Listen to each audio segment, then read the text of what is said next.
Hi, welcome to my living room. You are in a little bit of a different setup than I usually do my YouTube videos today.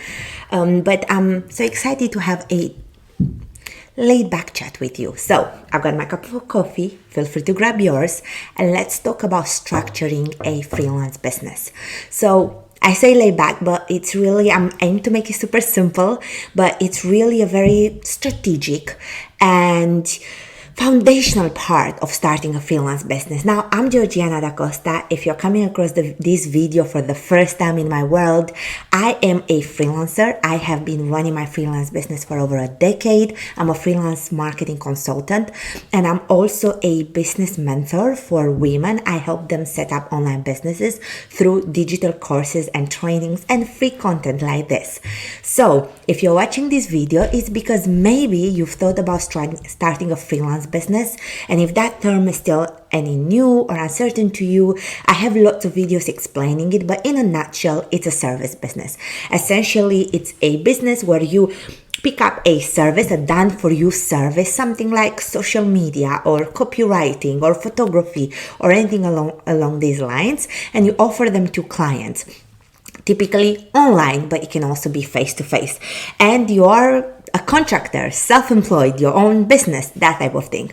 Okay, so what do you need to set up this business? I always say I believe freelancing is the easiest way to start a business online and start a business, especially the type of freelancing that does not require a lot of setup, does not require a lot of equipment. And for those of us that maybe started without any prior experience or without knowing exactly what we are going to do, maybe we picked a field, like I picked marketing and writing and things like that, but it gave me the opportunity to really grow and find out what I like and find out what I'm willing to specialize in.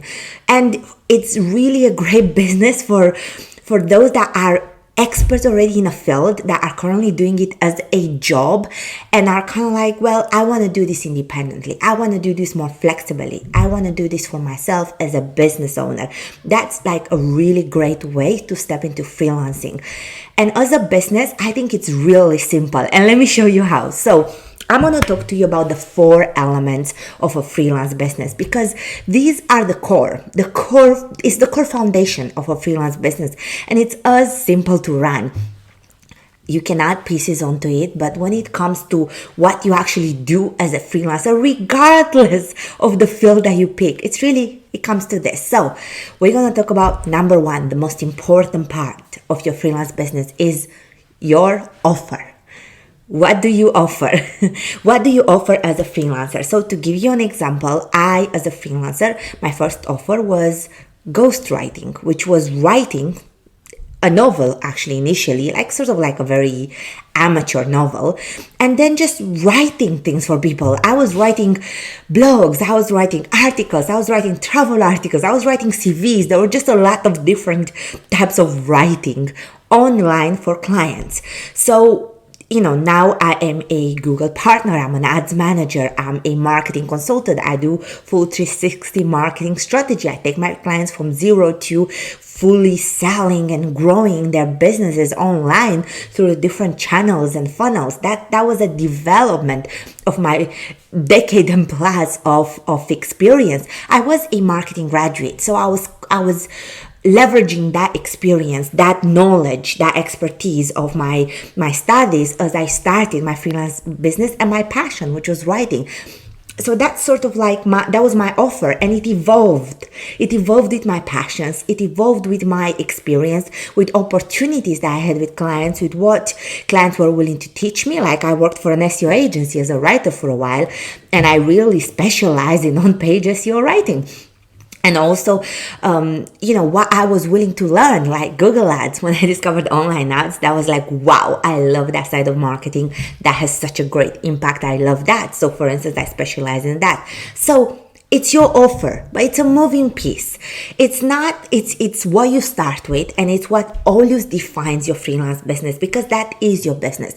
Whatever you offer is a service to clients, but it doesn't mean that how you start needs to be how you always will be. Now, it depends how you're coming into this. If you're like, an experienced, let's say you're an experienced copywriter or an experienced marketer or an experienced accountant in your job, and then want to start doing this for yourself, then you can, say, yes, I know exactly what my offer will be. This is the high-end service that I'm offering. This is how I'm going to make my money. This is how I'm going to brand myself. But it could also be that you're starting somewhere like me after your studies or during your studies, or you're just like, I don't know, I'm going to figure it out. I know I'm going to leverage some of my expertise and some of my passions, but I may evolve. Overall, it always comes back to that core offer. Everything that your business is that offer. It may define your branding, it may define your name. If you're not very sure what you're going to do in the long run, go with your name. If you're sure, if you're like, I know this is exactly the field, like for me, I knew I was going to be a marketing consultancy in one shape or another. I knew marketing is the career I want to have. So while I've kind of always gone on my name, I've always had this sort of titles: marketing consultant, content manager, or content creator, or, different like travel bloggers or article blogger or travel writer, or there were various names really all attached to my name of marketing fields I was sort of like specializing in and offering this as a service to my clients. So you can easily go with your name, or if you're like going to be, if you know you chose marketing, you can choose a marketing name. If you know you chose any other field, you can choose that name, right? Like web development or SEO or any other, or virtual assistant or anything else. Typically, your name is a great way to pivot the brand name and tagline. But anyway, we are diverting. That's another video, branding yourself and how to not get too stuck there, because I think most of us do. I did a lot. But your offer, that's the foundation. And it can be so simple. Literally, you can be like me, just in your living room, sipping your cup of coffee and saying, you know what, I would love to do something for myself. I would love to start my own business. I'm going to become a freelancer. Like, I've been researching this. I've been looking into this. I'm just looking at Georgiana. She's talking about how this business is so easy to start. It's a business that changed her life. It might be able to change my life. I can do this from home. I can do this around my family and my kids. Wow. Okay. What do I like to do? Okay. What do I know how to do? I'm going to start this. What should I offer? There. That's your first offer. Literally, that you can take a couple more steps, and I have more free content and more support to help you decide that and start that way. But it's there. That's number one. And now that you have your offer, you need two things that really attach to your offer. You need to be able to deliver this offer. Now, depends what you're offering. When I started and I was a ghostwriter and a copywriter, at the very beginning, I was literally writing my content in Google Docs and downloading it and sending it to my clients, or using the platforms where I was selling to write. Like, I was using like sort of like writer specific freelance websites where I could literally write straight on there. But typically I'll write in a Google Doc and copy paste so I don't lose my work, that type of thing. So I didn't need a laptop. I didn't need internet connection, and that's about it. But if you are a videographer and you're editing videos for people, or editor, you may need video equipment, filming equipment. You may need video editing softwares. You can use free editing softwares out there, like let's say iMovie on a Mac, or you can use maybe Premiere Pro or other type of Final Cut and all sorts of other like type of software. So you may need to pay for something. You may need to figure out free ways to do it. But wherever your field is, you may actually need something. That's an important element that will give you confidence, will give your client confidence, and will make this a very professional business exchange. So that's just another very simple but foundational part of you starting your freelance business, a part that you need to figure out. And the third thing is how you get paid. This is also very important. How are you going to charge your clients? Are you going to charge and please you decide, because I see a lot of freelancers sort of like let the client decide this part, or just not feel bad that they need to ask for the payment. And then that's what typically is that first, stepping stone that you need to get over. You need to get over, yeah, step over as a freelancer, and that one may stop you. So for me, I started on freelance platforms. For me, that worked because I started with zero income, zero knowledge. So when I started on freelance platforms, typically they take care of this. They do charge you a commission and the client a commission, but they do take care of this. They have things like escrow deposits, and it's typically all of them. I'm not like advertising any specific thing, but this is how I actually started. So that was very easy because they have like a software that you literally request, or they can either buy from you or they advertise a price for the project, but you request a deposit. It goes into this escrow where you don't have it, the client doesn't have it, but the freelance platform like keeps it safe. And then when you finish your work, you can request an invoice for them to release those funds. And if there's a problem, like they can't just take the money back out. There has to be a sort of conversation, and you may be able to involve the team from the freelance platform to mitigate that. So I never really had a problem as long as I requested a deposit. I did have problems when I didn't. And like whenever it was in escrow, it always worked well. And even as a client, when I didn't use escrow, it was a problem, and I sort of like got cheated. And when I did use escrow, it worked well. So I really enjoy that. The fees can go a little bit high, and that's a conversation for another day. But if you're stuck at this stage and if you're like, wow, I don't even know, do I have to sign contracts? How do I even do all of this? That's a simple way. That's a simple way that I've done it. Of course, like now I don't work on freelance platforms at the moment anymore. I'm booked up. So now I work with simple invoices and like bank transfers, that type of structure. I do work with local clients in the country I live in, while when I started out, I was working on freelance platforms with clients internationally. PayPal is another option. Those are the three most important elements about you delivering the service, with the addition of time, but I think that's like implied. But you need to offer something, and that's it. That literally structures your entire business.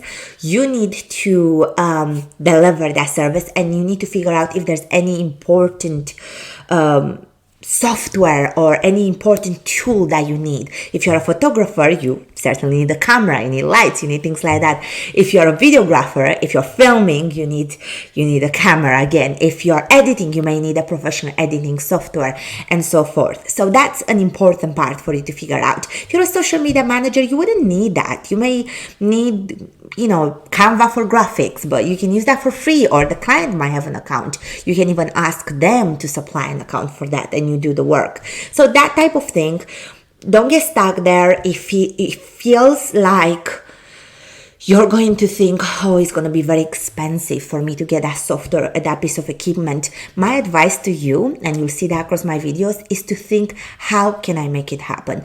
Maybe I start more at the beginner level. Maybe I charge less. Maybe I work with clients that already have the softwares in their business, and I can just deliver the work for them. There are plenty of clients that are looking for that.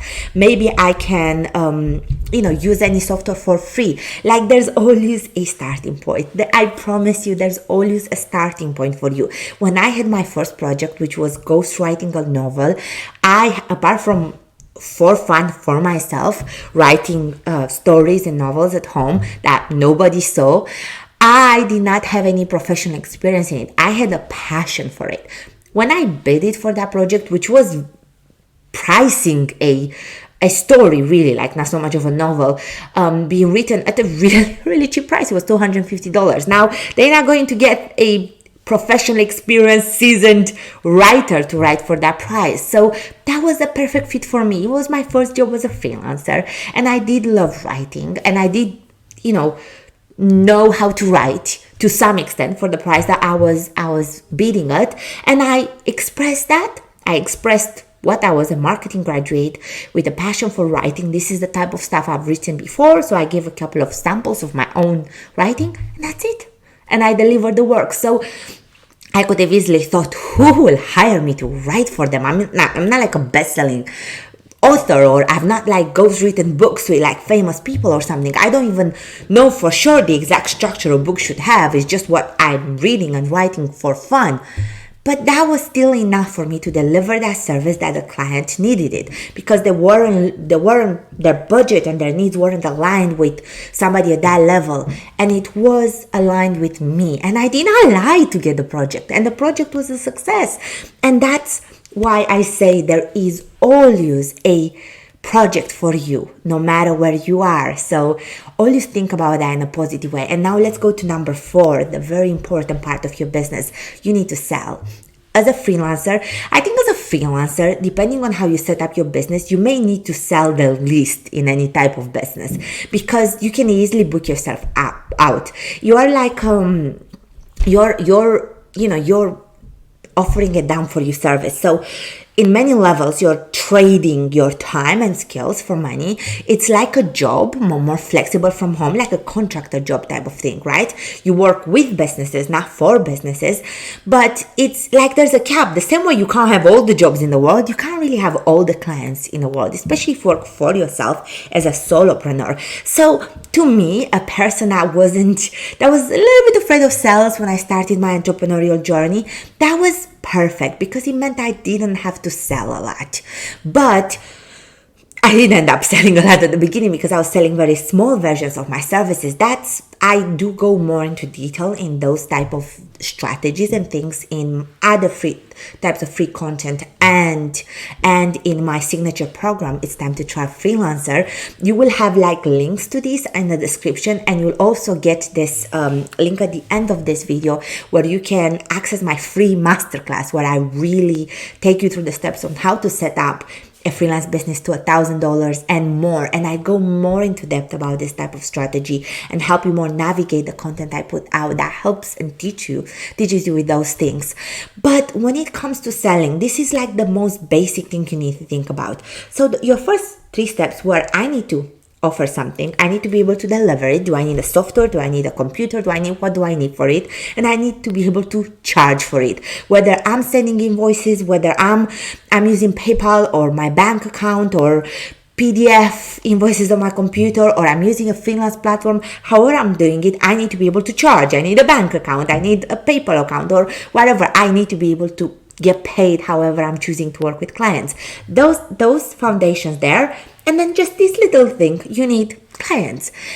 There's so many ways you can do this. You can use freelance platforms like I did at the beginning. They are this great hub that attract both clients and freelancers, and there's always business going on. So you will never feel like there's not money going around in this industry. You can also choose to market yourself. You can choose to create a platform for yourself, your own website, your own social media account where you attract clients. You can choose to go to clients. You can choose many ways that you can pitch yourself to clients. There are endless versions. In the free masterclass, I do talk to you more about what those options are and how you should consider them. But that's it. These are the 4 things. This is such a simple business. You don't really need elaborate funnels. You don't need a lot. You just need to offer something, make sure you can deliver it, make sure you can charge and get paid for it, and you need the clients. And there are so many simple ways, and there are so many long-term, sustainable, high-end ways. There's a way for everything, but this is really a simple business. And once you're in business, and especially if you set up your business the right way so that you can get booked up, so that you create recurrent income, you create stable income, you really could set it up for success in a couple of months, and then not worry much about marketing or selling, and just deliver your service, serve your clients, get paid, live your life the way you are sitting down, maybe with like a coffee like me, and thinking, hey, I think I want to do this.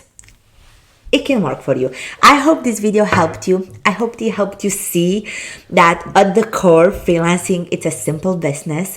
If you have any questions for me, leave a comment below. I always read the comments. I would love to answer to you and help you further.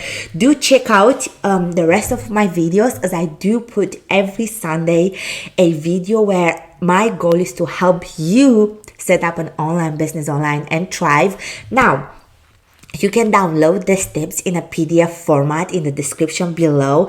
And don't forget to also check out the free masterclass. That's, if this is like, I want to do this, and whether you're already doing it or want to start it from zero, that free masterclass is definitely the most I've ever given online for free, and the most I think I'll ever give in terms of really giving somebody a plan and a strategy. And you will get a really, really unique offer. If it's for you, there's no pressure, but if it's for you, only through that masterclass you'll have access to a unique offer on my signature program. It's Time to Try Freelancer, that really takes you through how I built this business from struggling to thriving, to really making the money in the way that I want to make it, and most importantly, how I can help you do that in your own freelance business with your own independent goals, with fast tracking yourself and saving those 10 years of practicing and now being able to say, what do I really want? How do I really want it? Okay, here's a blueprint. Let's go. I believe in you. If it's on your heart to start an online business or a freelance business, you can do it. You really can figure it out. Thank you for watching this, and I'll speak to you next Sunday. Bye.